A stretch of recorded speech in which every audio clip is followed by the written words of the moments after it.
I approached my sponsor one day and announced, "I'm ready for a relationship." He looked at me. With what?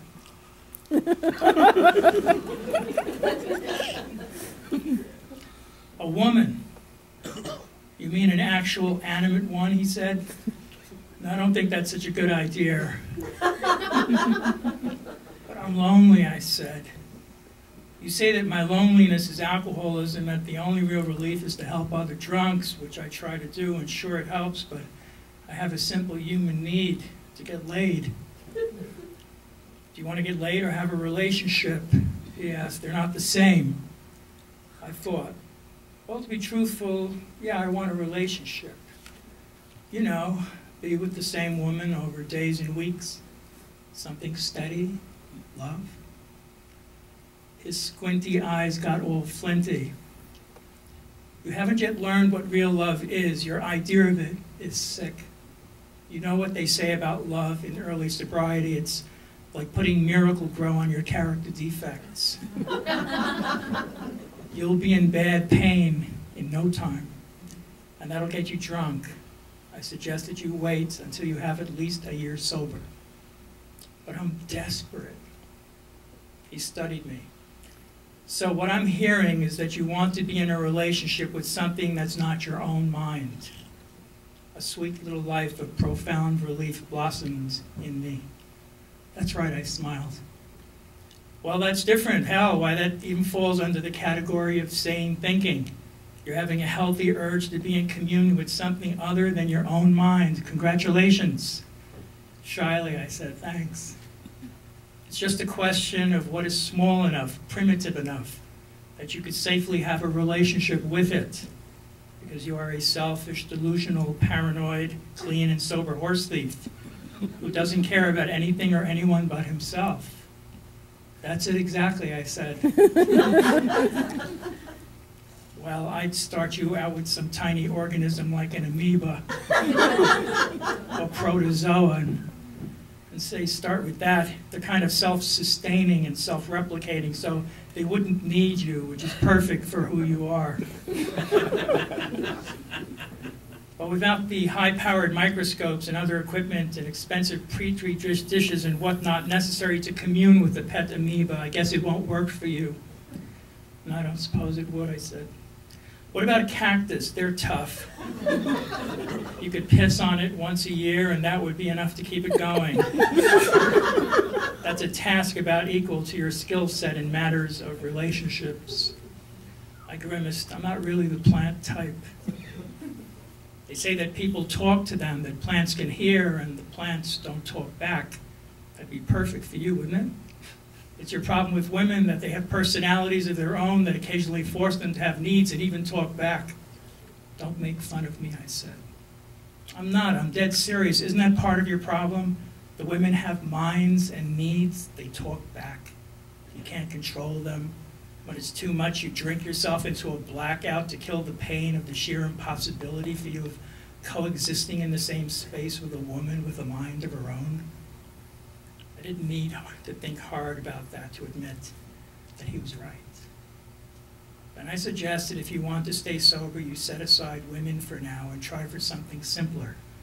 How about a bird? A parrot? He thought, no, they might talk back and you'll get bent out of shape and drink. He looked up. I've got it. A goldfish. They're easy. You just change out the water now and then and feed them a pinch of food each day. They don't talk back. In fact, they don't talk at all. Since you're still hearing voices and having paranoid delusions of persecution, you might think the fish is talking to you, but at some point you realize that you're just nuts and you'll be okay.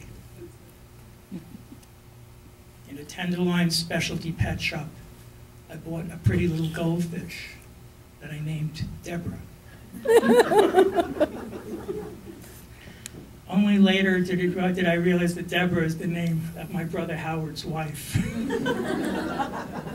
What possible psychological implications this might have, I dared not even to consider.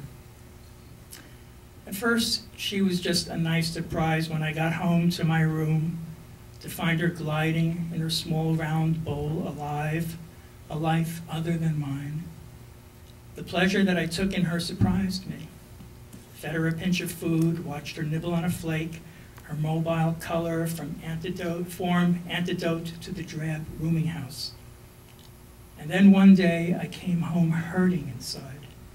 Though I'd gone to a meeting and written some poems, the whole reality of my life had crashed in on me. I was living flat broke and still newly sober, managing a rundown flop house in a sketchy neighborhood, a member of a poetry avant-garde that had little chance of breaking through, let alone of earning money. And to make matters worse, at the meeting, a fellow named Charles, who had the same length of sober time as me, 6 months, showed up dressed to the nines, hair styled, with a knockout girlfriend on his arm, and leading a leashed St. Bernard. He announced to the group that he could no longer attend our meeting because he'd just landed a great new high-paying unionized job as a master carpenter, and in addition had acquired a cherry vintage black Chevelle SS. He owed it all to recovery, he said, and he looked forward to more great things that his higher power had in store for him. Hoped he'd be able to drop in on meetings now and then just to stay in touch. At his mention of a higher power, my insides lurched. Still couldn't claim to have found one or even to have given it much thought. Eugene, my sponsor, had told me not to worry about it. Anytime you find another alcoholic standing in front of you, he had said, looking you in the eye and talking about sobriety, consider that God is there, speaking through him or her to you. Or anytime you're sitting in a meeting, consider that God is there. For now, think of God as an acronym for group of drunks. Those were instructions I could follow. Needed to be baby-fed sobriety a teaspoonful at a time.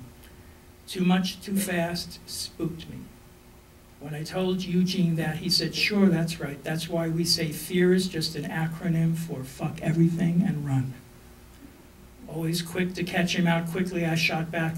But you once said fear stands for false evidence appearing real. Which is it? Both. You'll see. And he was right. But now there was Charles, my age, same time sober, but he was dressed in fine threads, driving a sweet car, hooked up with a high-heeled blonde bombshell, and master of a gigantic and lovable St. Bernard, a terrific breed, especially when one considered their traditional use as brandy-bearing rescuers, bounding over avalanche snows to deliver a keg full of schnapps right up to you. What drunk would not love such a creature? One day I confessed my envy of Charles's good fortune to Eugene, who said, I'm skeptical of whatever it is you think he's got. What you've got is far more important. What I've got nothing. A crazy non-job as a custodian of a dumping ground for psychos, malcontents, and petty-hoods, a little book of poems that maybe 50 people have read, and a goldfish in a bowl. I'm penniless, heading into middle age, and still eating in soup kitchens. And my ex-wife won't even let me talk to my daughter. What have I got? I'm pathetic. How many meetings did you get to today? 3. I was feeling so poor over Charles's good luck. Well, while you were feeling sorry for yourself, did you do anything to pitch in and help at the meeting in any way? Yeah, I stepped up to make coffee for one of the groups when their regular coffee maker didn't show. And you wrote today? Yeah, a new poem. You ate? It tasted like mud, but it was food. Yeah, I ate. This guy with the St. Bernard, he's been in recovery the same amount of time as you, but look at what conclusions he's reached. That he can handle a relationship, care for a St. Bernard, hold down a full-time job, keep up a high-maintenance car, and he'll do that by dropping in now and then on meetings when he has time. Let's see how well that works. How's that goldfish of yours, by the way? Deborah? Swimming, I said. Well, that's wonderful. I would have thought she'd be dead by now. What's it been, a whole 2 weeks that you fed her and changed the water in her bowl? Something like that. So, have you figured out why you gave her your brother's wife's name? He was grinning now from ear to ear. A black cloud of gloom overtook me. I leaned forward, hands clasped anxiously. What do you think? Any significance to my choice of that name? Not unless your brother's married to a goldfish. Then I'd say we might need to have a professional look at you. But you're nuts anyway, so what does it matter? You're doing better than I ever expected. I already told you, you're the worst alcoholic I've ever met, and I've seen some bad ones. When I first met you, I wouldn't have given 5 cents for your staying dry a single day, but you're doing great. The hell with Charles. I'll tell you what, you just decide that from here on in, since your life is already a great big loss, you're going to be a pathetic recovery loser who does loser shit, like go to lots of meetings and helping other drunks and writing poetry. Let Charles get the bimbos and St. Bernards. You're the loser who puts recovery and spiritual life before everything. We'll see who comes out on top. When I entered my small room, Deborah would circle the bowl, small, orange, and streamlined, backlit by a soft lamp. I leaned close, said, "Hi, Deb." She looked incredibly pretty to me, beautiful even. Had doe eyes and a pert little nose and naturally large, wide lips without any silicone. Filling a water glass, I used a small net to transfer her out of her bowl while I cleaned it and changed the water. I returned Deb to her fishbowl and sat with my face close to the convex glass. She came over. "Look what I got you, a friend." I removed from my pocket a tiny rubber deep-sea diver that I found in a toy store and dropped it in. She darted away. It sank right to the bottom and lay there, looking dead. She swam away to avoid it. "What's the matter, Deb? Don't you like the dead deep-sea diver?" "That's what I feel like. That's what I find when I go down deep, a diver half dead. I'm so tired." I placed Deborah's bowl in a chair where I could watch her circling from my cot. She always seemed to pause on the side facing me as if she wanted to see me as much as I wanted to see her. And in this way it seemed we kept each other company. "Can it be?" I asked her. "Do you have feelings? Are you as lonely as I am? All alone here in this crazy little room? And you all alone in your crazy little bowl? Did last night's gunshots from the projects scare you? They woke me. The gangbangers go on the roof and shoot off their guns. They get high and aim at the stars. Can you imagine being in so much pain that you shoot at stars with a gun? I'm in pain, Deborah. What have I got to show for my life? What have I done? Did you know that I have a daughter, Deborah? Her name is Isadora.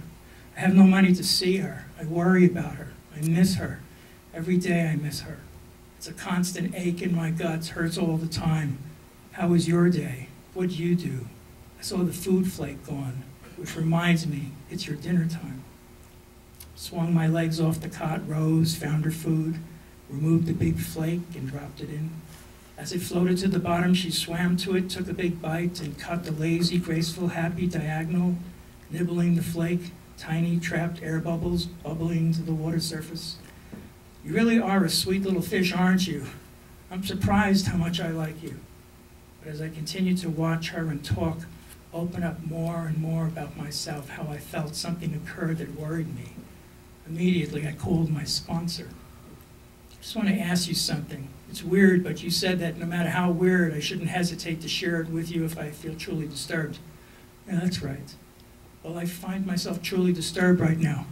"By what?" I hesitated, but knew that rigorous honesty was absolutely crucial to my sobriety. "So, I think I'm having sexual feelings for the fish." After a pause, my sponsor said, "Okay, so what's the problem? Isn't that kind of sick?" "No, feeling sexual is sane. But for a goldfish, one named after my brother's wife, my guess is it's more complicated than that." "How so?" "Probably you're projecting feelings onto Deb. I mean Deborah the fish, not your brother's wife. Feelings, all feelings have some sort of sexual component. You haven't felt anything in years, so it might be a little confusing to you. Some of your wires got crossed. Anyway, why worry about it? You're not going to screw the fish, right? Even if you wanted to, you couldn't. So enjoy the feelings. It'll all work out in the end, you'll see. My guess is you're bonding with Deb, and there might be some sensual component to the feeling that makes you uncomfortable.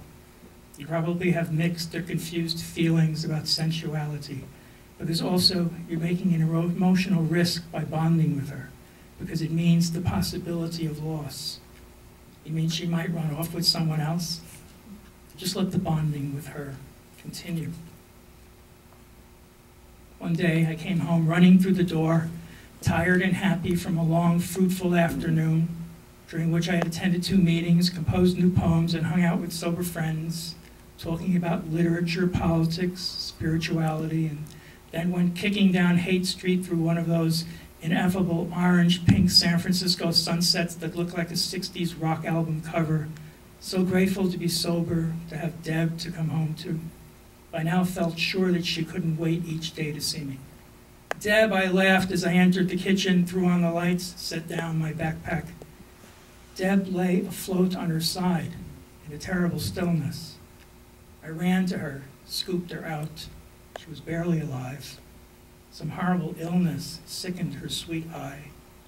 She peered at me with a sidelong look of resignation, fins expanding and deflating, mouth puffing out slow, asphyxiated breaths. I don't know why I thought running fresh tap water over her as she floated in a cup would make it better. I was nearly hysterical, a child desperate to believe in good fairies. I stood at the sink, splashing water over Deb and praying aloud, "Hang in there, Deb. Don't die, Deb. Please breathe. Breathe. I know you can do it." But she couldn't. She couldn't make it. Gently, coldly, softly, the light in her eye went out. And then Deb was no more. I don't know how long I sat struck numb in a chair, or who came and went as Deb lay in a little matchbox box on the dinette table. For a period of time that could have been minutes or hours, couldn't tell. I poked and prodded her, bringing my ear close, my eye up to hers, holding her up, turning her this way, that. It didn't seem possible that she was dead. Couldn't bear the thought that her reddish gold skin would rot, her doe eyes shrivel, her flesh disintegrate. Brought my mouth closed, breathed on her to warm her, or maybe, like God, bring her inanimate matter to life. I'm not God. It didn't work. Nothing would. And when I knew this in my bones, it was dusk. I brought her to my room, placed her on the chair, lay down, stared at her lifeless form for 2 days, lay there, sometimes slept. When I woke, read from the stack of library books at my bedside, Brassey's Picasso and Company, Hilberg's The Destruction of European Jewry, Hemingway's For Whom the Bell Tolls, books to pass the time while my heart lay down like a tired animal in the cave of its grief. I did not once think of God or pray or blame him for this. In my bones I knew this death was not malevolent, an angry thing, but the gateway to silence so profound that it is beyond all blame, all remembrance, an elegiac stillness that narrates itself in a void. 2 days later, I rose and moved around my room with a great sense of purpose. I assembled a bigger box, ribbons, paints, a paper and pen, and plastic wrap. First, I painted the matchbox into a beautiful coffin, and then put pen to paper and wrote a secret note to Deb, in which I said that I would always love her, and thanked her for all the love she showed for me, the happiness she brought to my life. I sealed the note in plastic wrap and laid it in the coffin, inserted over it a tissue paper bed, and on this bed of words in soft white, I lay Deb. Tied the coffin closed with ribbon, put it in my pocket, left the house, rode the 22 Fillmore bus to the marina, and walked out to the water. When I had found what I thought was an ideal spot, one with a view of Angel Island, I clasped the coffin between both hands, closed my eyes, and said, "God who watches over me, over all things, I give to you the body of my friend Deb, a goldfish who showed me that I am capable of love, and even when you die, which you dies, even when that which you love dies, still love remains in the heart that cannot bear not to love. Thank you, God, for sending Deb, your little golden messenger, to me." And with that, I put her in the water. I returned her to the sea.